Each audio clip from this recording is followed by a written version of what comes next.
Good morning, Happy Church Pagadian. Happy anniversary.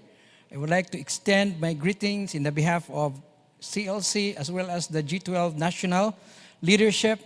I would like to greet you niining very important day sa inyong church. Happy anniversary. Especially sa atong mga leaders diri. Una sa tanan kang Pastora Lita Aliman, as well as sa iyang mga 24 primary leaders, o sa tanang mga leaders o mga membro ni ini nga simbahan. Salamat kaayo once again for inviting me. Bisag virtual lang ni, dili gyud actual, but I believe that the presence of God is still with you because I am bringing the Word of God today para sa inyo. So one more time, thank you very much, lalo na kang Pastora Lita, no? Kining Happy Church mga kaigsuunan bisan to o dili namo ni daughter church, pero I count it ako ning giisip nga sister church sa CLC. And I am so honored and glad nga ang inyong pastora nagpili kanako ingon nga iyang mentor ug kun unsay among ginahimo dito sa Davao mao po'y inyong ginahimo dinhi. So lipay kay ko.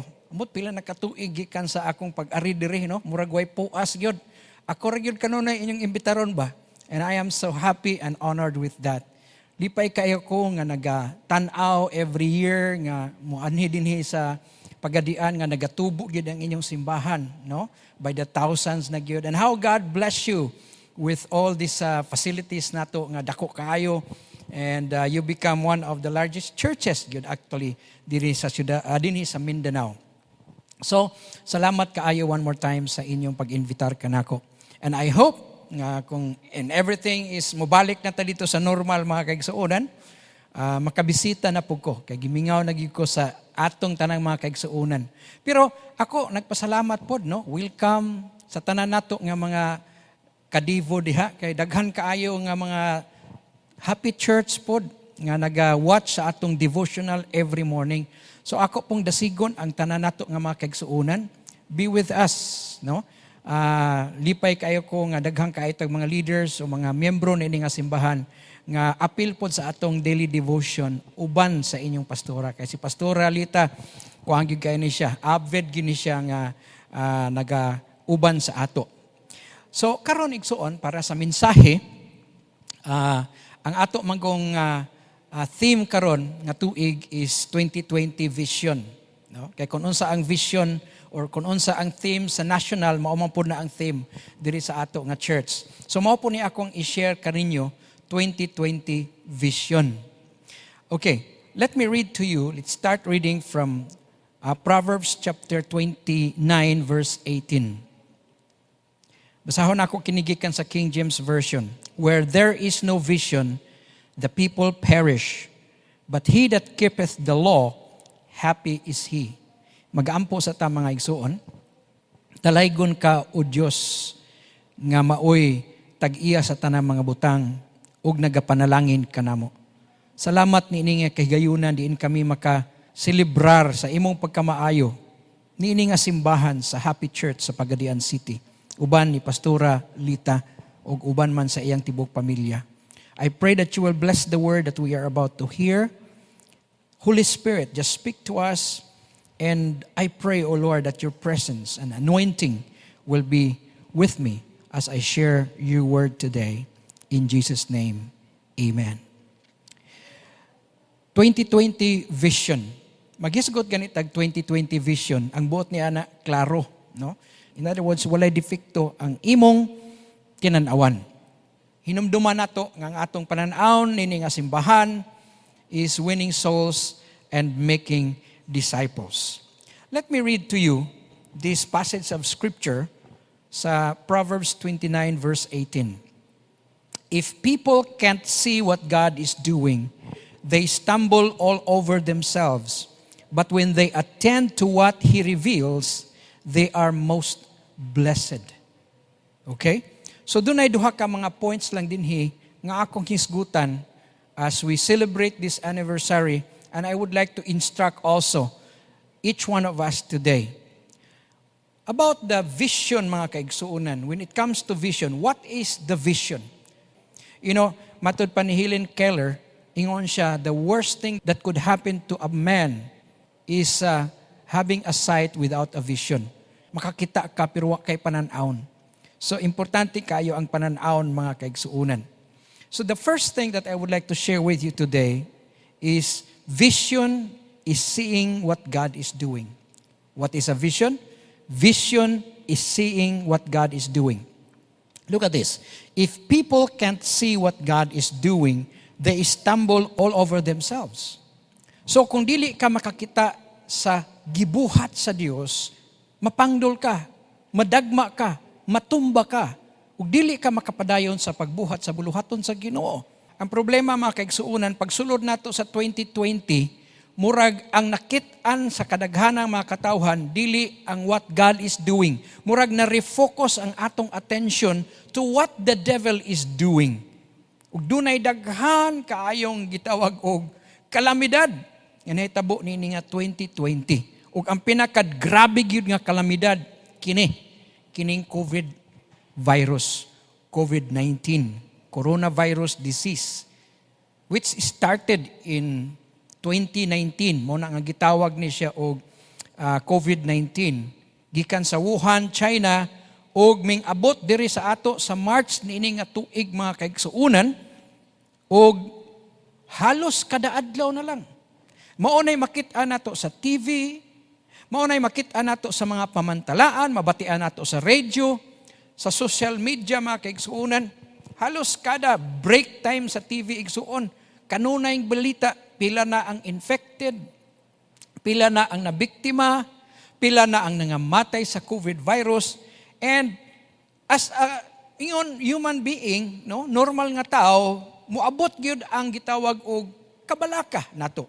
And in fact, ang kahadlok maoy ming kumot sa kasing-kasing sa mga katawhan karon mga kaigsuunan tungod kay mao kini ilang nakita COVID-19.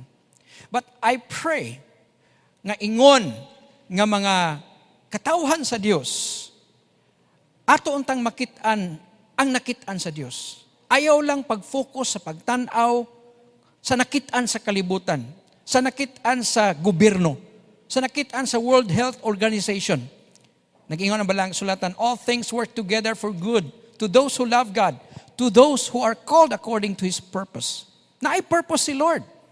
So bisag mo abot, ming abot kining COVID, kalamidad, and just lately igsuon, sunod-sunod nga bagyo, mga unos nga nahitabo. Usahay, murag mawala tas passing ba? Mawala tas sa vision. But let us refocus ourselves on what God is doing. Don't you know that amidst of this pandemic, amidst of this crisis, God is still doing great things. Dako kayo ang gibuhat sa Ginoo. Even though makita nato og atong tingaling una-unaon nga it is the work of the devil, but God can turn it to good. Dunay usa ka magsusulat si C.S. Lewis. Niadtong 1942 nagsulat siya igsuon. And by the way, he is a very great author. He is a Christian author. In fact, nagsulat siya niadtong story, no, an epic sa Hollywood, no, The Chronicles of Narnia. Siya ang nagsuwat sa istorya ana mga kaigsuunan.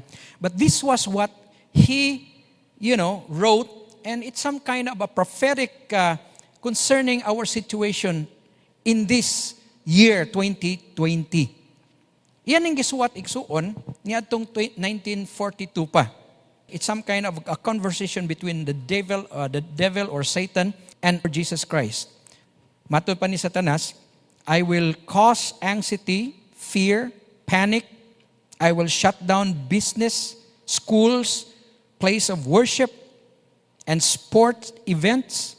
I will cause economic turmoil. Oh, this is the doing of the devil. And it seems that it's happening sa atong panahon karon. Pero mao ni ang tinanawan ni Jesus. Matod pa ni C.S. Lewis, Jesus said, I will bring together neighbors, restore the family unit. I will bring dinner back to the kitchen table. I will help people slow down their lives and appreciate what really matters. I will teach my children to rely on me and not the world. I will teach my children to trust me and not their money and material resources. Tama gyud ang nahitabo igsuon. Sa diha nga nag-lockdown na ta, unsa nahitabo? The Lord Jesus Christ caused the family to be united again, no? Bring the neighbors together, the family, restore the family. Sa atong kabisi igsuon nga wa na tay panahon to talk and to eat with our children diha sa kitchen table kay tuwa na ta kanunay nagkaon sa gawas. Pero salamat sa Ginoo mga kaigsuonan. Mauni ang gihimo sa Ginoo nga bisag unsay gibuhat sa yawa nga dautan, God can turn it to good o gitudloan ta niya unsaon pagsalig sa Ginoo. So, vision is seeing what God is doing. Yes, the devil is doing a lot of damage, distraction, turmoil sa ekonomiya sa kalibutan. And of course, this is the spirit of Antichrist working because hapit naman mo balik ang Ginoo mga igsuon. Pero sultihan ko kamo, hallelujah, sa 2020 vision, ayaw lang i-focus ang imo mga mata diha sa COVID. Ayaw i-focus ang imo mga mata diha sa imong negosyo nga naghingalo na o naglisod tungod kay kanunay lang lockdown. I-focus ang imong attention ngadto sa Ginoo because amidst of this crisis, God is doing something great. And of course, we are living in the last days. Nasayra nato nga kining katapusan nga mga adlaw or kining mga panghitabo sa atong kinabuhi karon. Signs na ni sa pagbalik sa atong Ginoong Hesukristo. Ang mga disciples nangutana kang Jesus Christ, kanus aman kining tanang butang nga mahitabo? Because in Matthew chapter 23 or 24, Jesus Christ was talking about the destruction of the temple and of course the end of the world. So nangutana ang mga disciples, unsa man ang mga ilhanan sa imong pagbalik? Kanus aman ni sila manghitabo? So nag-enumerate siya daghan kayo. Kung imong basahon kanang Matthew chapter 24, hisgot siya may tungod sa mga gitawag og kanang false Christ, mga antichrist. Many will come in my name saying, I am Christ, and shall deceive many. Daghan ang magpahimong Kristo-Kristo. Daghan pod mga kaigsuonan, makabati kitag wars, rumors of wars, mga gera, earthquakes, famine, pestilence. Daghan kaayo ang mga kagubot, gitawag og natural disasters. Pero gusto na ko i-focus mga kaigsuonan, one of the very prevalent signs of the time nga murag wala kaayo makit-is sa kadaghanan, ang ato lang nakitaan katong mga earthquakes, mga bagyo, kamatay, persecution. Pero kining naa sa kanang verse 32 to 35 sa Matthew chapter 24 verses 32 to 35. Ingon siya, learn this lesson from the fig tree. As soon as its twigs get tender and its leaves come out, you know that summer is near. Even so, when you see all these things, you know that it is near, right at the door. I tell you the truth. This generation will certainly not pass away until all these things have happened. Heaven and earth will pass away, but my word will never pass away. Gusto na ko i-emphasize nga we are living in the last days, and while we are seeing the work of the devil, the work of the Antichrist, like wars, rumors of wars, pandemic, mga kaigsuonan, there is also a doing and a work of God nini nga katapusang mga adlaw nga dapat atong tan-awon. He was talking about a generation. Tingnan siya, this generation shall not pass away until all these things have happened. And perhaps daghang mga tao has been puzzled with this, and even the disciples. Nagunahon na sila nga ang buti pasabot sa dili pa may mga matay, matuman na ning tanan nga imong gi-istorya sa amo. But ba ipasabot nga during the apostolic age matapos na ang kalibutan? Well, we all know the fact that nangamatay na lang ang mga disciples, another generation had come, and it's more than 2,000 years na. Pero wala man gihapon mo balik ang Ginoo. Unsa man daay kini nga generation nga gisgutan ni Ginoo Kristo nga dili sila mga matay hangtod mahitabo kining akong gisulti kaninyo.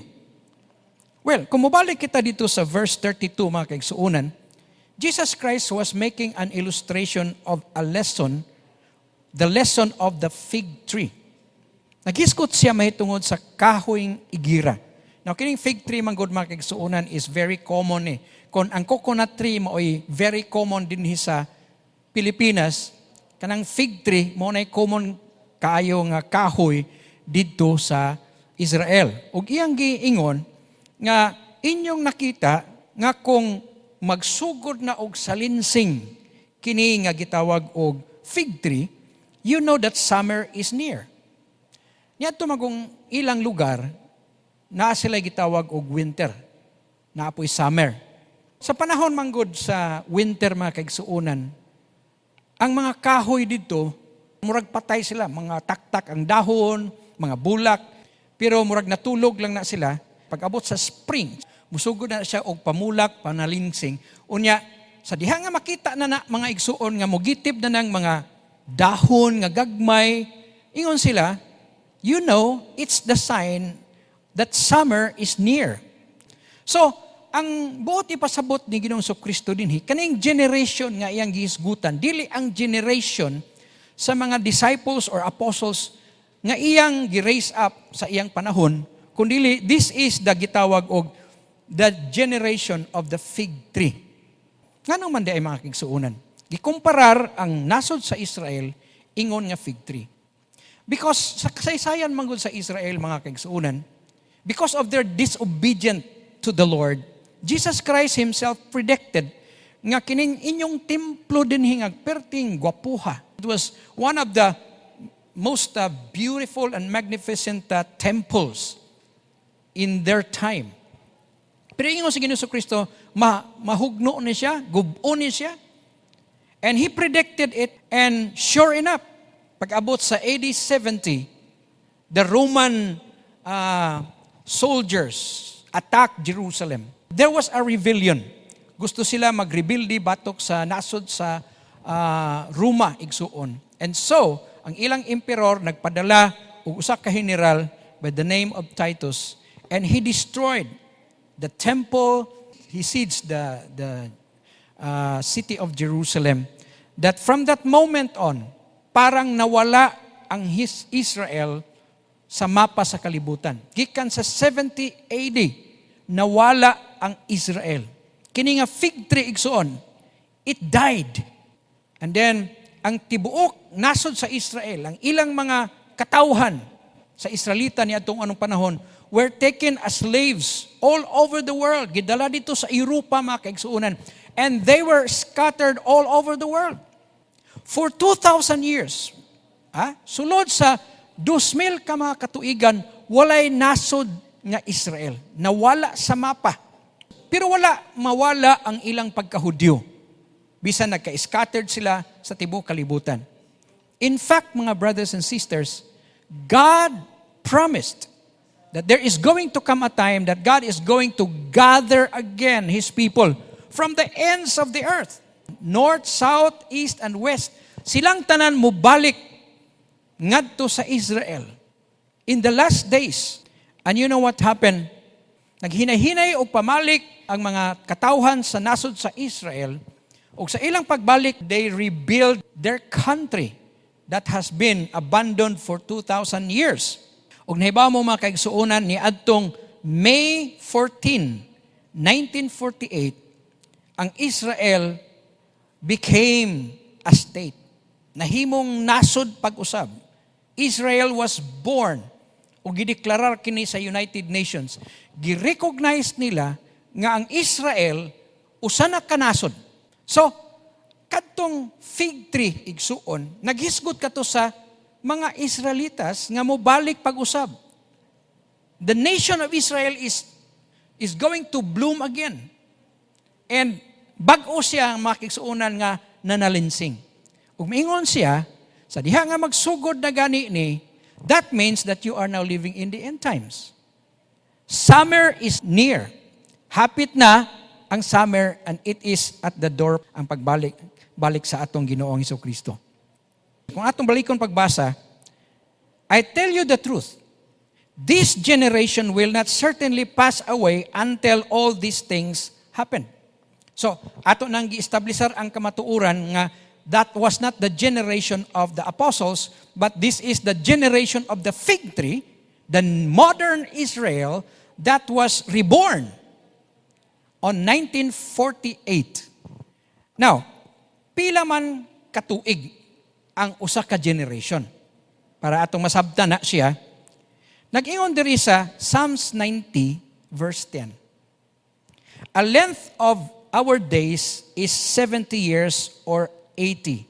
If we have strength, yet their span is but trouble and sorrow, but they quickly pass and we fly away. Now, ang usa ka generation man God is a lifespan, no? A lifetime. Now, matod pa diri igsuon, a lifetime sa Bible ha, ang usa ka generation, a lifetime is 70 or 80 years. So kanang 70 gyud mao gina siya ang establisado nga fact about one generation. So magkwenta ang mga Israelitas og usa ka generation, 70 years. Now, gikan sa 1948 plus 70 years, gusto na ko nga inyo ning tan-awon mga kaigsuonan. 1948 plus 70 years because one generation na eh. Kung imo nang i-calculate, that will be 2018. In other words, sa 2018, natapos ang usa ka generation. Or maybe 2028 kung moabot man og 80 ang usa ka length sa usa ka tawo. Now, this is very interesting mga kaigsuonan because gikan ni adto nga 1948 nagsugod na og ka-fulfill ang end time prophecies concerning the end nga giprofesiya ni Ginoong Hesukristo.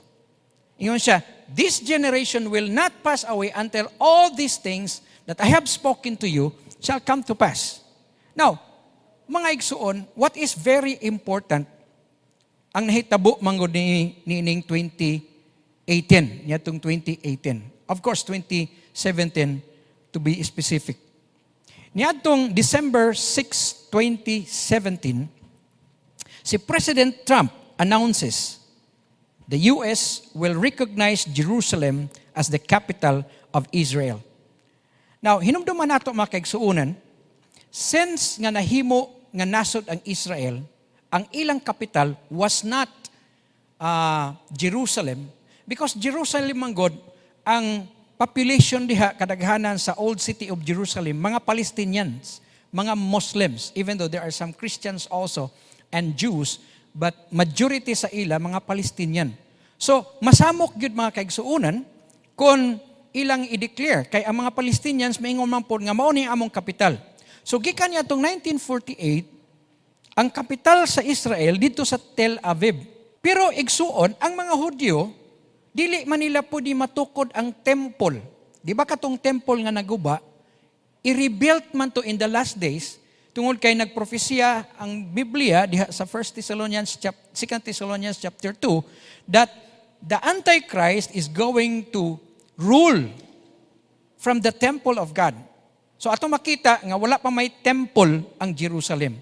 So they have to wait until Jerusalem will be recognized as the capital of Israel. Pero nahibaw mo mga kaigsuonan, it was only during the time of Trump administration that he declared that Jerusalem, the US declared that Jerusalem is now the capital of Israel. Nganong US man, nganong dili man ang United Nations. Now, ang United Nations, against sila sa Israel. Dili sila gusto, kay samok manggugkain ng lugar, kay daghang mga Palestinians diha, og mga Hudyo, og mga Kristiyano pod. So para walay samok, as is na lang. Pero ang US manggod, dako na sila og buto sa United Nations. No? Kung sa kuan pa, muna sila ang pinakadako og vote because dako man ang ilang gitawag og, by the way, ang headquarters sa United Nations naapod sa Amerika, no? Naa sa New York. unya dako po kay na sila suporta sa United Nations. So gihatagan ang Amerika og katungod to veto kung naa siya gusto igsuon nga pwede nga buhaton sa presidente sa United States. Ug ang nahitabo igsuon si Trump, because he is a pro-Israel, iyang gi-declare. It was on December 2017. But actually, they moved the capital gikan sa Tel Aviv dito sa Jerusalem, gibutang na ang capital igsuon on 2018. So, unsa? From 1948 to 2018, that is one generation. Nakuha ninyo mga kaigsuunan? In other words, something is going on. Nakita nato ang buhat sa Ginoo. Basahon nato pag-usab. Matthew 24, verse 33. Even so, when you see all these things, kung makita nimo ning tanang mga butang, the fulfillment of the fig tree, generation, and all those wars, di ba? Within that period, igsuon na ay Second World War, daghan kayo ang mga panghitabo igsuon, a series of calamities that are happening on the earth. Pero nag-ingon din sa verse 33, even so when you see all these things, you know that it is near, right at the door. Now, wala ang buti pa sabot, wala maghisgot din nga pag-abot sa 2018 matapos ng kalibutan. Wala. But it is just the sign, igsuon, that something is going on. You know, nga when these things are happening in the world today, you know that summer is near. Hapit na, duol na. Okay? Dili pag yun ni siya mao, pero duol na, right at the door. In other words, hapit na mubalik ang Ginoo. Mubalik ta mga kaigsuunan, sa atong first point, vision is seeing what God is doing. Number 2, vision is doing what God is seeing. Kung unsay nakita sa Dios, kinahanglan imo nang buhaton. Dili nato tong buhaton tong nakita sa yawa, kung dili buhaton nato ang nakita sa Ginoo. Basahon nato pag-usab sa second part of Proverbs. But when if people can't see what God is doing, they stumble all over themselves. But when they attend to what He reveals, they are most blessed. So, kung unsay gipakita sa Ginoo igsuon, what God reveals, God showed us His vision, and then when we attend to it, when we do it, then we are blessed. Unsa man day gisugo sa Ginoo nga vision sa ato? Well, we all know that in Matthew chapter 28 verses 18 to 20. Go therefore and make disciples of all the nations, baptizing them in the name of the Father and of the Son and of the Holy Spirit. So, atong makita mga kaigsuunan, mubalik ta ha, di ba, ang mga signs, duol na kaayo. Na mga negatibo nga mga katong gera, kalamidad, even this pandemic mga kaigsuunan. Plague man ni siya. This is one of the signs of the coming of Christ. And it is fulfilled in this fig tree generation. Niining atong kapanahunan. Sa diha nga nahuman natong 2018, sunod-sunod, 2019, 2020, wa ta mahibaw. Kutob sa 20 kay 70 to 80 years man. So, ang ika-80 igsuon, that is 2028. Wa ko kahibaw unsa mahitabo sa 2028. Wa ko mag-predict diri ha. Pero mao man na siya ang gitawag og kuan. Within that span of time, this generation, from 70 to 80, mga kaigsuunan. Pero ato nakita, pag abot og 70 years, something dramatic that really happened.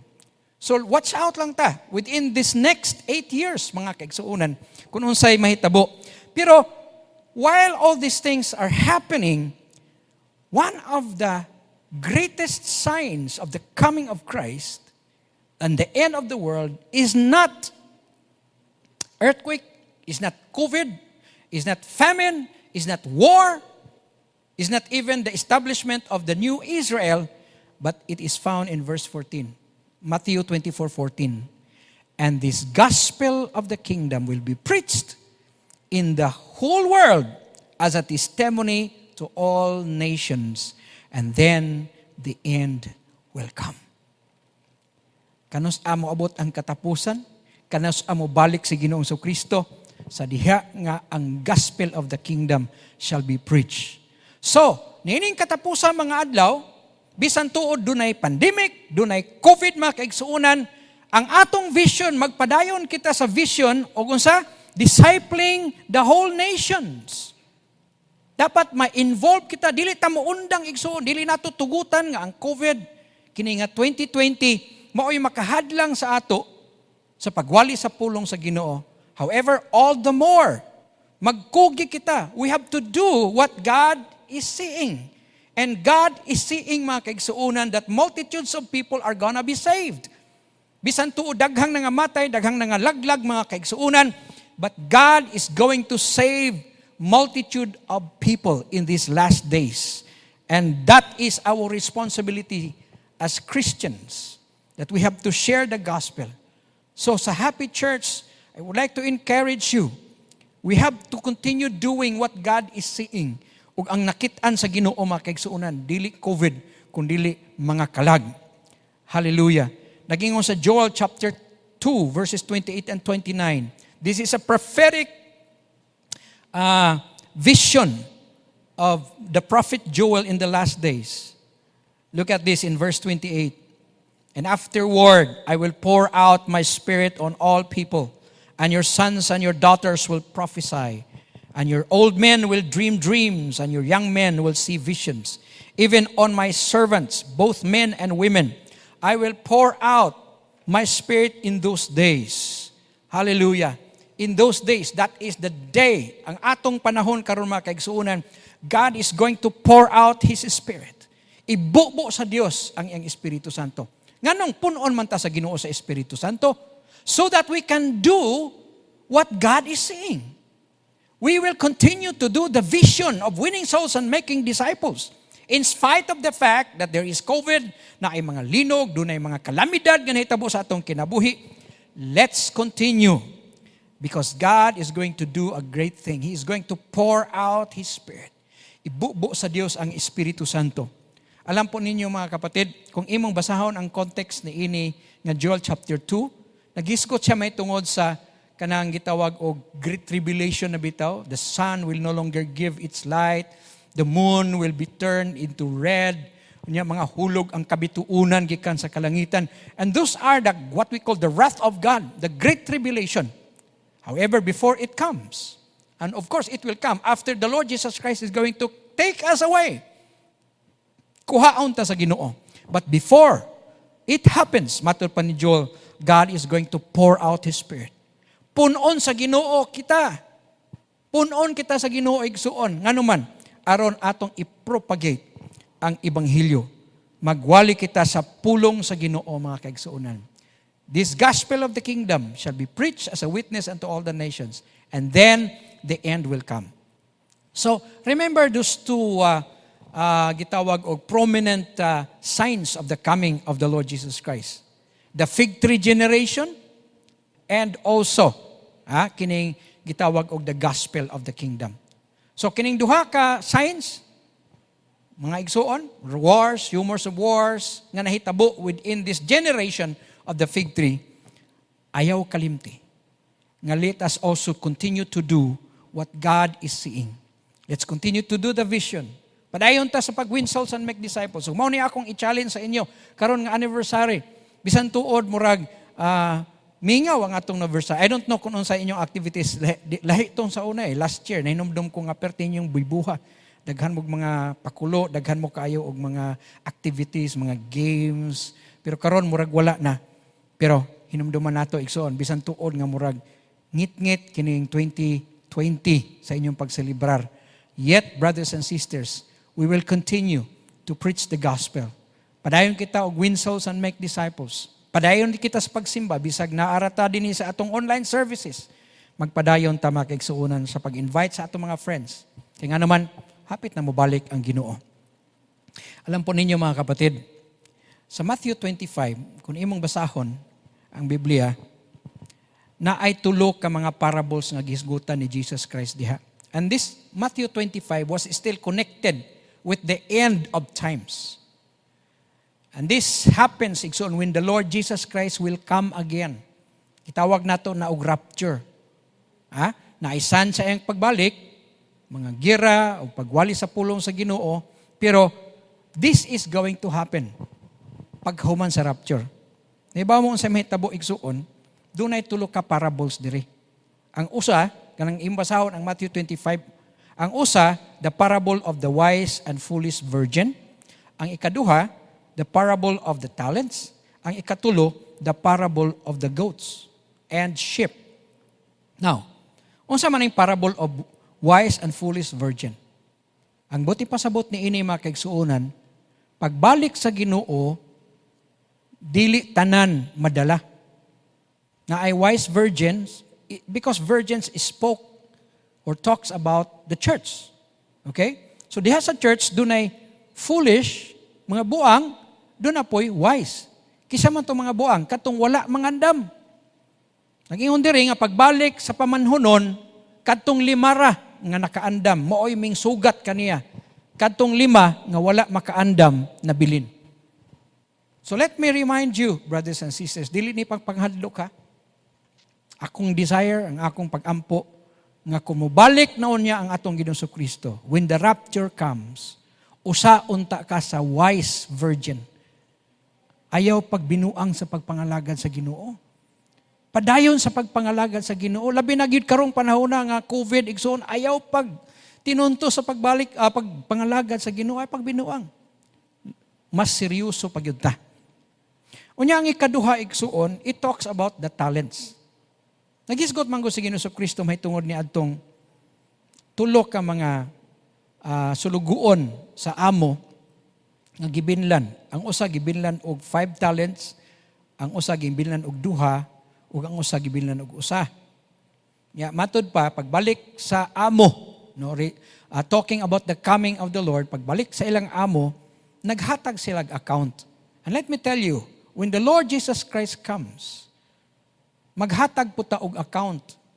Maghatag tag husay unsay gibuhat nato sa iyang gisugo.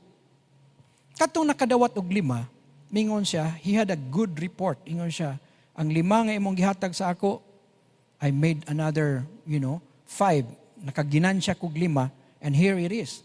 And the master said, well done, thou good and faithful servant. Enter into the joy of the Lord. Nya katong duha pod igsoon nga katong usa nga nakadawat og 2, parehas gyapon.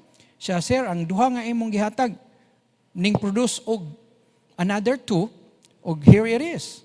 So ingon na pod ang iyang amo, well done, good and faithful servant. Parehas gyapon og commendation. Pero katong usa nga gihatanan tagan og usa ka talent, wala igsuon. Ingon siya, akong gitaguan. Niya man akong ibalik sa imong usa, pero akong gitaguan. Sorry nga wala mag-reproduce. You know, the Bible says that the master was so angry. And he said, depart, lazy and wicked servant. Now, kung nato makita igsoon, ang pagbalik sa Ginoo, it's also about reward sa atong gibuhat ining kalibutana. Dunay paghusay. Pangutanon po ta sa Ginoo, unsay imong gibuhat sa mga talents nga iyang gihatag kanimo. Unya, of course, ang katapusan, ang pagbalik sa Ginoo, mao ni nga parable. It's the parable of the sheep and the goat. Iyang ilain ang mga karniro ug mga kanding. In other words, katong mga kanding, katong mga unbelievers, katong wala mga lagad sa Ginoo, nya katong mga sheep, mao to ang mga Kristohanon ng alagad sa Ginoo. Mga kaigsuonan, mao ni ang akong buti pasabot. Ang pagbalik sa Ginoo, duha ang tuyo. Una, para sa pagsilot sa mga dautan. To pour out His wrath over the wicked people nga wala mga lagad sa Ginoo. Pero ang ikaduha igsuon, ang ikaduhang rason nga nung mubalik siya, para sa mga Kristohanon, para kanimo ug kanako. What is the reason nga nung mubalik siya? Dili aron hukman ta, kundi aron hatagan ta og reward. Sa Luke chapter 21 verse 26, this is grabe ang mahitabo igsuon pag-abot niya sa gitawag og pagbalik sa Ginoo para sa mga unbelievers. Naibaw mo unsa mahitabo kanila? Ingon din niyo, men's hearts failing them for fear and for looking after those things which are coming on earth, for the powers of heaven shall be shaken. Grabe no? Ang kasing-kasing sa mga tao. matod pa sa binisayaw, ang mga tao panguyapan sa kalisang, sa pag-abot, sa mahitabo, sa kalibutan. It creates fear. Makuyapan sa kalisang igsuon. Grabe no? Failing them for fear. Mao ni ang katapusang mga adlaw, puros kahadlok para sa mga dili Kristohanon, kahadlok.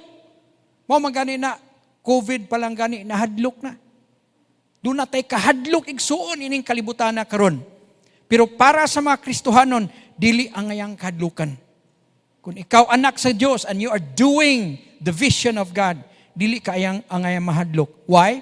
The second reason why Jesus Christ is coming.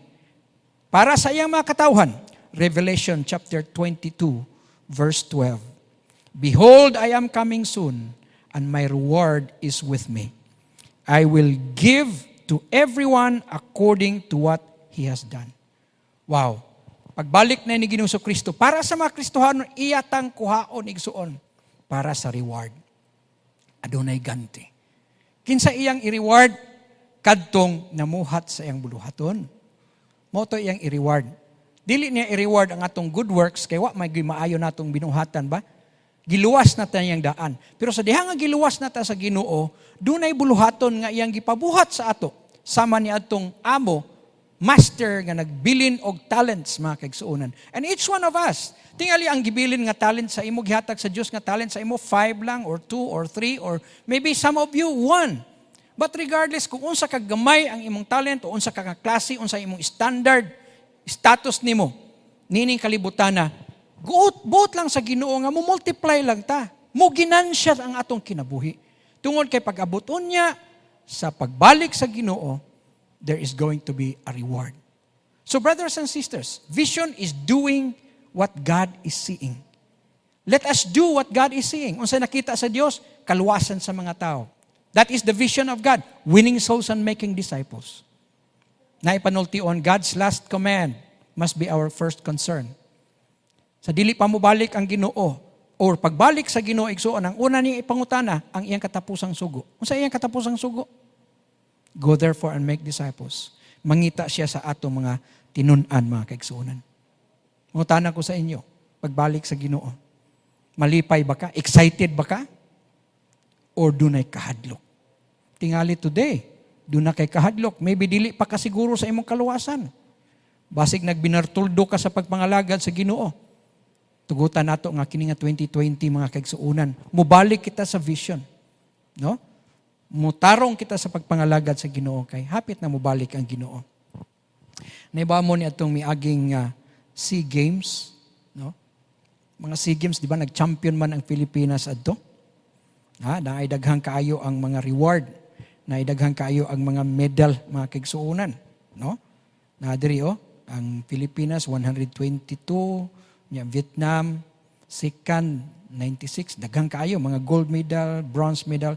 Pero naay usa ka nasod igsuon nga, grabe, dito sa tali, East Timor, 0 gyud in town. 0. Mga igsuon, pag abot nato dito sa langit, naay tali dito, ibutang sa Ginoo, pila ka buok kalag nga imong nadala. Ang hinaot ako nga, wala unta tay 0. Grabe naman pod, no? Nga masiro ta. Kung kita faithful na ngalagad sa Ginoo, if you are doing what God is seeing, then we will win souls. At least na atay dusi, no? Pero ato gyud paningkamutan mga kaigsuonan. Kay pagbalik sa Ginoo, iya mang ihatag kanato ang reward. Kung naibaw mo unsa nang reward dinhi sa ato kanang mga Olympic Games, ang mga reward, mga corona man, di ba? Medal, gold medal. Pero nahibaw ba mo makigsuunan ka ng mga kalag nga imong nadala sa Ginoo? Those are your crowns. Mato pa ni Apostol Pablo, you are my joy and my crown. Kamo ang akong i-present ngadto sa Ginoo. I am proud of you. You are my pride. Mga igsuon ining takna sa kabuntagon, I pray nga niini nga ato nga celebration karon sa 2020 bisan tuod ni agi ta og krisis. Wa patakaybaw kanos agi ni matapos mga kaigsuonan. Hopefully next year mabalik na ta sa normal. Pero ang ako lang i-challenge sa inyo, dapat matinumanon kita, mabungahon gihapon ta mga kaigsuonan. So, before I close this message, I would just like to challenge every one of you. Maybe na ay mga bisita diri na dili pa kasiguro sa pagbalik sa Ginoo. Dili pa kasiguro sa imong kaluwasan. You are living in sin. I would like to challenge you. Nahibawa mo makigsuonan, we are now in the last days. Nakita nato ang mga ilhanan sa pagbalik sa Ginoo. What will you do? You gave your life to the Lord. Ihatag ang imong kinabuhi ngadto sa Ginoo. Pangalagari siya. Itugyan ang imong kinabuhi. Ug pangayog pasaylo sa Ginoo. Ug para ni adtong mga kaigsuonan nato nga naa igsuon pero murag wala man ka mag-backslide, nagpadayon kaya po kag simba pero murag nawa na ang vision ba. Gusto sa Ginoo nga ibalik ka ng 2020 vision. Tingali ang uban sa ato halap-halap na. Dapat ibalik ang 2020 if refocus nato igsuon. Ayaw tanawa, ayaw pag-focus sa mga dautan, ayaw pag-focus anang buhat sa kaaway, ayaw pag-focus anang COVID kung unsa na lang diha. I-focus nato diha sa vision sa Ginoo. Let me just challenge you today as we pray. No, kamong tanan nga ni adiri igsuon dinhi sa atong church sa Pagadian City. Sa Happy Church, I would like everybody to please rise and then let's pray. Mag-ampo ko sa inyong tanan. O kung naa ka diha igsuon, wala pa ka makadawat kang Ginoo Kristo. Dili ka pa sigurado nga kung mobalik uroy si Ginoo Kristo karong gabi or ugma or kanus-up man siya mobalik, madala ka dito sa rapture. The only thing that you are going to do is to receive Him. Dawata siya. Ingon nga imong personal nga manaluwas. Pwede ba mag-ampo ka uban kanako nini nga pag-ampo? Samtang nagatindog ka, iduko ang imong ulo, piyunga ang imong mga mata, o ipataas ang imong usa ka kamot. Ilhanan nga ikaw modawat kang Ginoo Kristo karon. Sabat nini nga pag-ampo, ing naamahan nga langit nun. Salamat sa imong gugma, nga bisan pa sa akong pagkamakasasala. Imo akong gihigugma, o gitugyan ang imong bugtong anak, aron tubson ang akong kasalaanan dito sa cross. Pasaylua ako Ginoo, ug akong isaad nga ako mangalagad kanimo.